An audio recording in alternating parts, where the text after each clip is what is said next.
Khorang Luwaijakha Agolini Muktadara Auditorium Hall Nogo State Level Program in connection with Observance of International Women's Day 2023 Luwaijakha. Oboni Yagula Ashalni Pandao 5 months Zangai Narwai Rogno, Poila Norishati Bufambasa Riwoi, Lamshoway Nahar Zakha, Oboni Yagula Chati Kathar Mushungoi, Pandano Chengshawerika, Montri Tinkuroi, Paithago Ashalni Pandao 5 months Zakha, Tripura Commission for Women's Chairperson, Bornali Gushami, Secretary SWNSE Tapos Roy, AMC Mayor Deepak Mojumdar, SWNSE Minister Tinkuroi.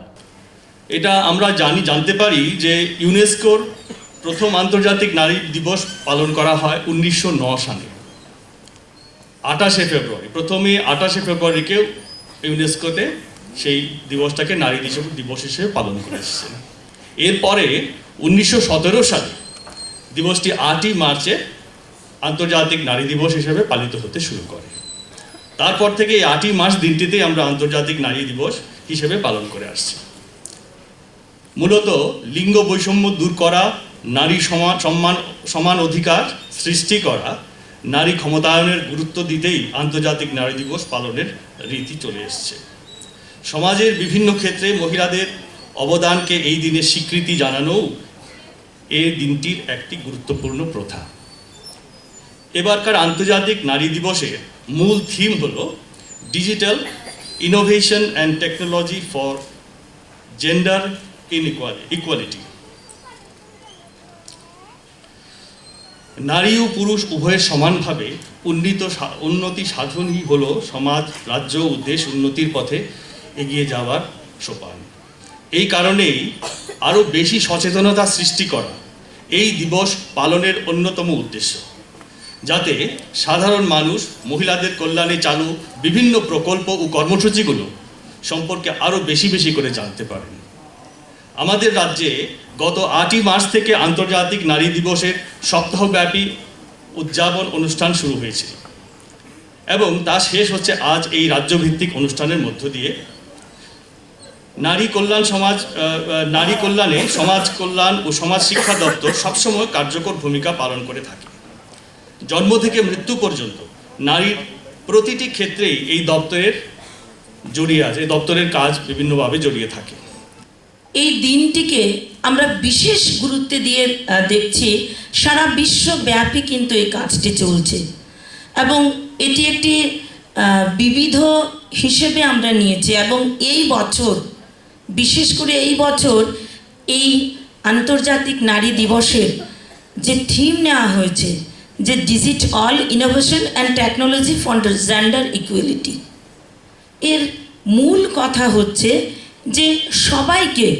Digitally technologically educated করা এবং এটা আমাদের মহিলাদেরকে জন্য বিশেষ করে নেওয়া হয়েছে এই কারণে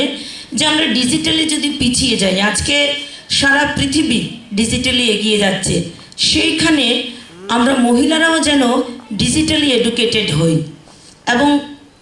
আমার যে ছোট্ট ছাত্রী সে খুব সুন্দর করে আমাদেরকে নারীর ক্ষমতায়ন শব্দটিকে তুলে ধরেছে এবং সত্যিকার অর্থে যে আমরা নিজের কথা নিজে যখন বলতে পারবো তখনই আমাদের প্রকৃত ক্ষমতায়ন হবে এবং এটা তখনই সম্ভব যখন আমরা শিক্ষিত হব যখন আমাদের আর্থিক সচ্ছলতা থাকবে এই দুটো বিষয় ওতপ্রোতভাবে জড়িত এবং অর্থ এবং আমাদের এডুকেশন এই দুটো যখন থাকবে তখন কিন্তু আমরা নিজেরা কিছু একটা বুঝতে পারবো এবং এই বোঝাটাই হচ্ছে নিজের কথা নিজে বলতে পারবো যে আজকের দিনের নারীদের অধিকার এবং সশক্তিকরণ নারীরা নিজেদের পায়ে দাঁড়াবে আমরা যদি আমাদের একটু পিছনে চলে যাই আজ থেকে 5-7 বছর আগেও আর এই 5-7 বছরের আমরা গোটা ভারতবর্ষের চিত্র যদি দেখি মহিলার অনেক পরিবর্তন হয়েছে আজ নিজেরা শুধু নিজেদের পায়ে দাঁড়াচ্ছে না অনেক জায়গায় যদি আমরা দেখি যে মহিলাদের কাছ থেকে আমাদের পুরুষ যারা রয়েছে যারা এক সময় সমাজের দিশা দশা তৈরি আমার রাস্তা দেখাতো তারাও তাদের কাছ থেকে শিখতে হবে আপনারা দেখেছেন 2020 সালে পদ্মশ্রী অ্যাওয়ার্ড দেওয়া হয়েছিল সুভাষিনী মিস্ত্রিকে সুভাষিনী মিস্ত্রি মহিলা আপনারা সবাই জানেন এখানে যারা রয়েছেন সমাজকর্মীরা যে বাংলায় দক্ষিণ কলকাতাতে বসবাস করতেন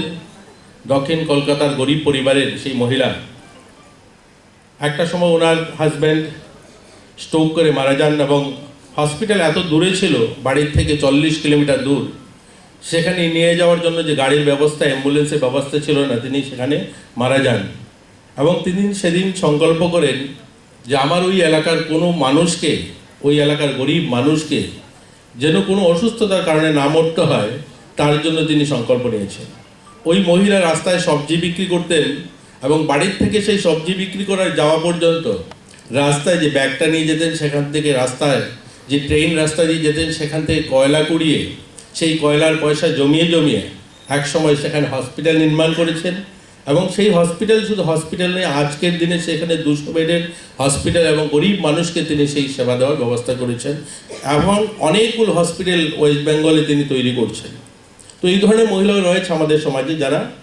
যে আজকের সমাজের মহিলারা করতে পারে না এরকম না। আজকে যদি আমরা দেখি, আমাদের ভারতবর্ষের নাম উজ্জ্বল করেছেন